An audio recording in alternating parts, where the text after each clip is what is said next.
Hi children, welcome back to science class. We are learning the topic about matter around us. So in this lesson, we learned about the three states of matter. They are solids, liquids and gases.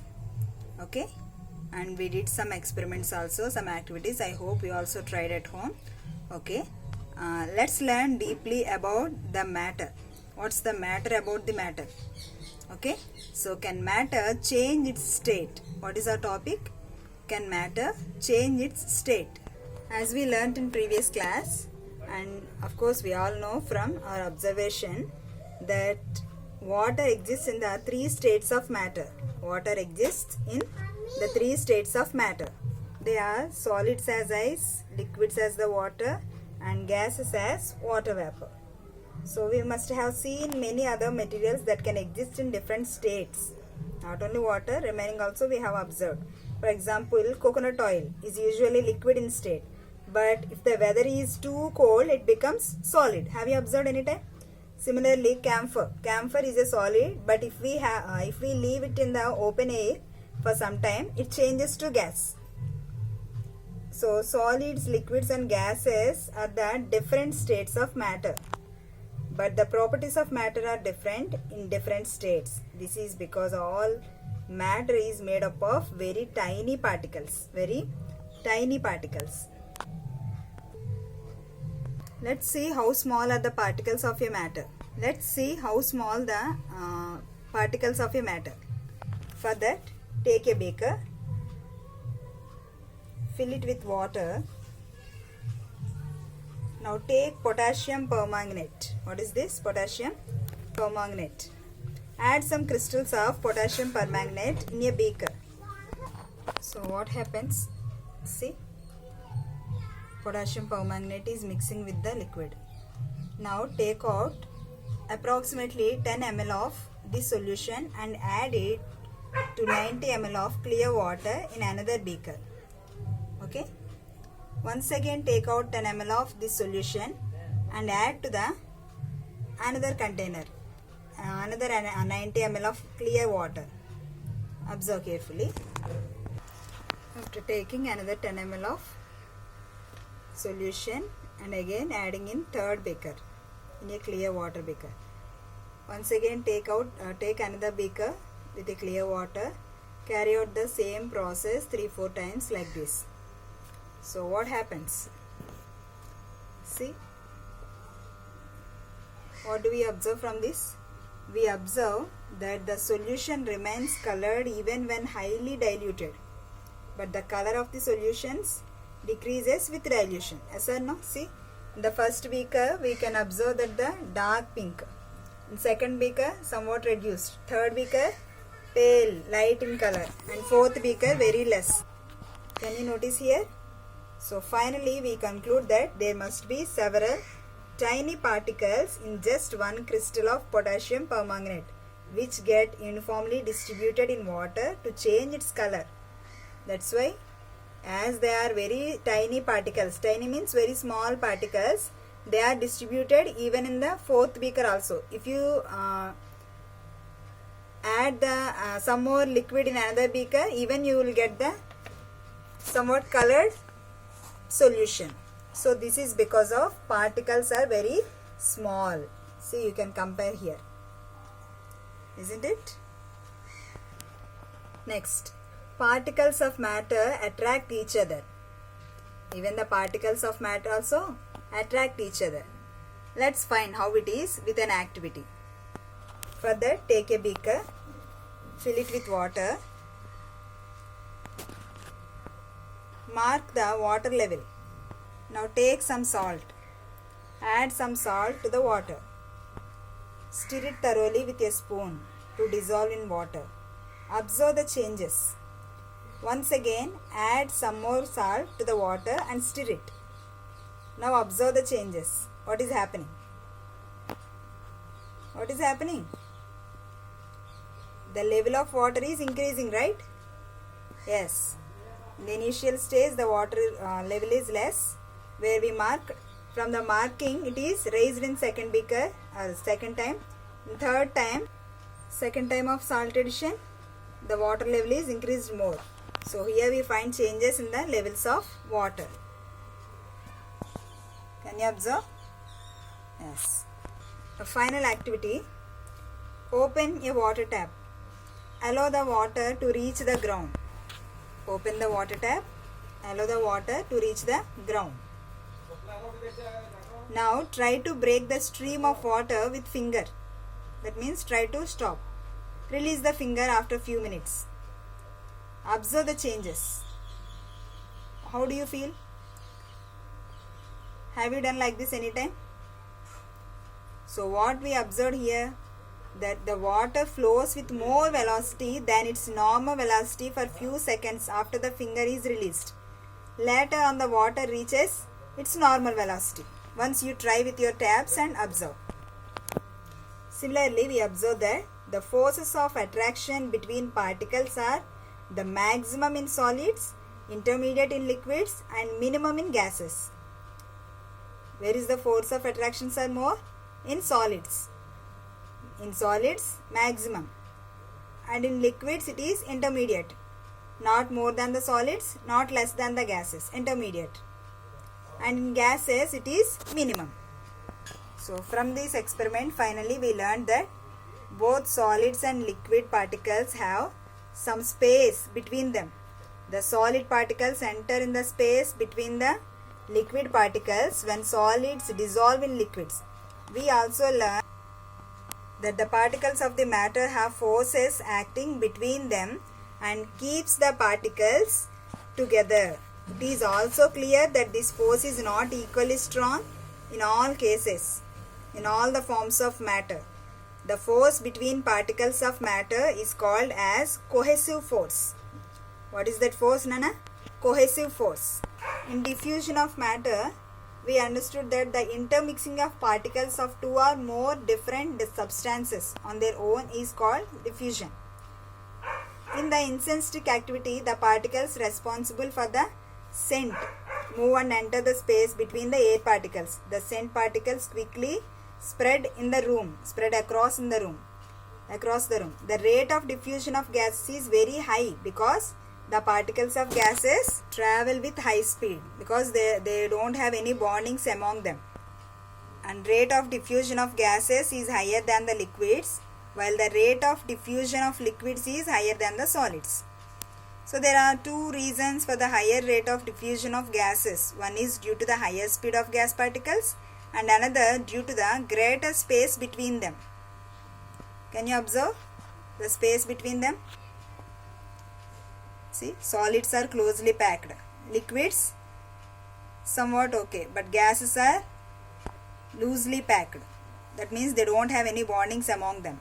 So these are the arrangement of solids, liquids and gases particles. So the diffusion of solid into another solid substance is negligible due to the immobility of particles in solids. We cannot identify the movement of the particles in solids. The diffusion of a liquid into another liquid and that of a solid into a liquid is much slower than the diffusion of gas into another gas. Once you read these properties of solids, liquids and gases as we discussed in previous class, once again you can understand from this table. Take a screenshot and check, okay? Because I have explained this, so I am not repeating again. If you want to watch this, you can watch in the part 1. Now the effect of temperature on change of state, like solid to liquid. What is the effect of temperature on change? Let's see. For this activity, take a beaker filled with small ice cubes. Okay, insert a thermometer into the cubes. Observe the thermometer reading.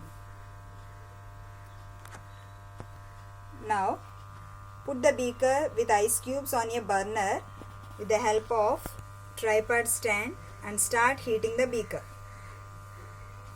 What happens? The ice cubes start melting.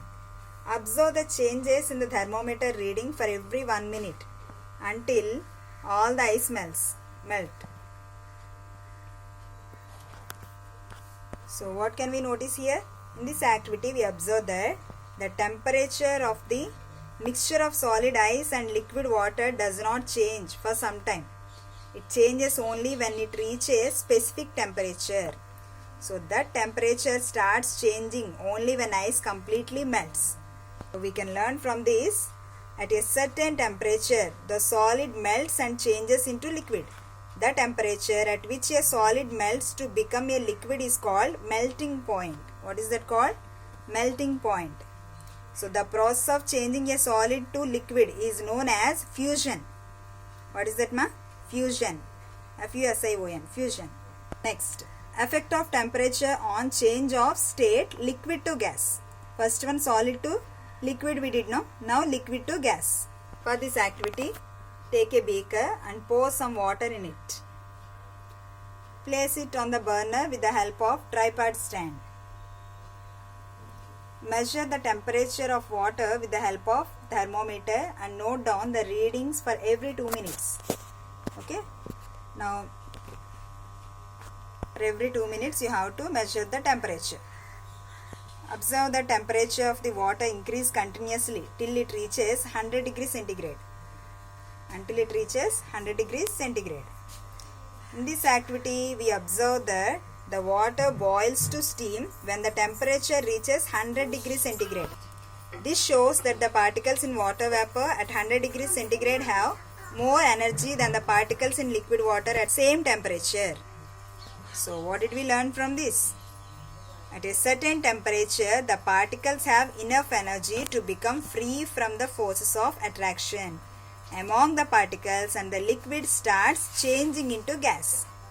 So the temperature at which a liquid starts boiling at the atmospheric pressure is known as its boiling point. What is that? Its boiling point. So boiling point of water is 100 degrees centigrade. Let's learn some important definitions. Latent heat of fusion, latent heat of vaporization, anomalous expansion. What is latent heat of fusion? The heat required to convert 1 gram of solid that is ice completely into liquid at a constant temperature is called latent heat of fusion. Okay, at particular temperature or 1 gram of solid like ice, how much time or how much heat it requires to convert into water is called the latent heat of fusion. So for this, consider a solid of mass m which converts from the solid phase to liquid phase when heat Q is supplied to it. That heat required to convert 1 gram of solid into liquid is Q by M. So latent heat of fusion L equal to Q by M. The value of latent heat of fusion of ice is 80 calories per gram. 80 calories per gram. Next one, latent heat of vaporization. Okay, first one is fusion, now vaporization. So you can say this, vaporization means from liquid to gas. So the heat required to change 1 gram of liquid or water to gas at constant temperature is called latent heat of vaporization. Assume here a liquid of mass is as M and heat is Q calories. Okay, to convert its state phase of liquid to phase of gas, from the phase of liquid to phase of gas. So then the latent heat of vaporization is given by the expression, what is that? Q by M, and it is denoted as L. Okay, the SI unit and CCS unit of latent heat of vaporization is joule. J refers joule per kg and calorie per gram respectively. Joule per kg and calorie per gram. SI unit is joule per kg and CCS unit is calorie per gram. A special characteristic, it is anomalous expansion. Anomalous means which we cannot imagine. So what is that? A liquid usually expands when it is heated, but water behaves differently. How it behaves, between 0 degrees centigrade to 4 degrees centigrade, its volume shrinks. Shrinks means reduces. Generally, what does water behave? Water expands when we are supplying heat energy. But between 0 degrees to 4 degrees centigrade, what happens, ma? The volume is shrinking, reducing. So the same amount of water in solid ice occupies more volume than the liquid water. So we say that water expands. Expanding means increasing in volume on freezing from 4 degrees centigrade to 0 degrees centigrade. This is an anomalous expansion of water. What is this property called? Anomalous expansion of water. Because instead of expanding, it is freezing. Okay. So the density of ice is less than that of water, and this explains why ice floats on water. We see ice floating on water, right? Mostly the snow which is melting and flowing like water, but some places or at pole areas, pole regions, we might have seen that the ice, like ice floating on water. Ice floats on water. What is the reason for that? This anomalous expansion, because the density of ice is less than that of water. The density of ice is less and density of water is more. For that purpose, ice floats on water. Effects of change of pressure on matter. What is the effects of change of pressure on matter? We know that water exists in 3 different states, namely solid, liquid and gas, right? So which are otherwise also known as ice, water and vapor. Top of high mountains and Arctic and Antarctic oceans have water in the form of ice. Have you observed anywhere? Like this. So oceans, rivers and lakes have water in the liquid form. The vapor form of water is present in the atmosphere. Steam is observed when water is boiled. We also make ice using the special section given in the refrigerator called freezer or deep freeze, right? So it's important to note that the 3 states of water are interchangeable. They can be changed from solid to liquid, liquid to gas and gas to solid again. Yes or no? So on this other hand, when steam is cooled, water is obtained. On heating, ice changes into water. If water is cooled below 0 degree centigrade, we get ice, solid form of water. So they are interchangeable. Similarly, solid carbon dioxide converts directly into gaseous state of it when the pressure is decreased to 1 atmosphere. Due to this reason, solid carbon dioxide is also known as ice. What is solid carbon dioxide is called? Dry ice. All of you say dry ice. Not exactly ice, but we call it as dry ice. Thus, we can say that pressure and a temperature determine the state of a substance, whether it will be solid, liquid or gas. What decides? Pressure. Next, effect of wind speed on evaporation. Effect of wind speed on evaporation. For this activity, take a small amount of spirit in a cup. Pour a few drops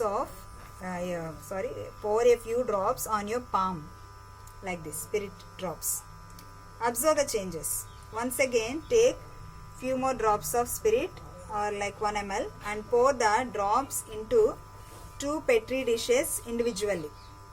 2 petri dishes individually, like this. Generally, the petri dishes are shallow glass or plastic cylindrical lidded dishes used in the laboratory. So place both the dishes under a ceiling fan and switch it on. Observe what is happening. Close the lid of one dish. After 5 minutes, check the quantity of spirit in both the dishes.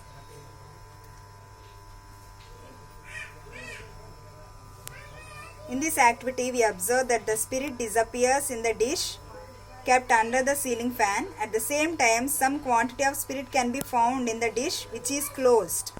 Finally, we learned that evaporation is a surface phenomena. During evaporation process, the particles escape from the surface of liquid. The increase in the surface area provides more scope for the particles to escape from the surface, and this increases the rate of evaporation. So what is evaporation? The definition is given here. The phenomena of change of liquid into vapors at any temperature below its boiling point is called evaporation. You can observe nowadays we are using sanitizer, right? So when we pour a few drops of sanitizer liquid sanitizer in our hands, what is happening? It is disappearing easily. Yes or no? Have you observed or not? So because of this, the effect of wind speed on evaporation. This is the effect of evaporation or wind speed on evaporation. With the wind speed, the liquid is evaporating easily. Even our wet hands also evaporate like that, but it takes more time rather than the spirit. Next topic, humidity. I am going to explain this in another video. Please watch another video also.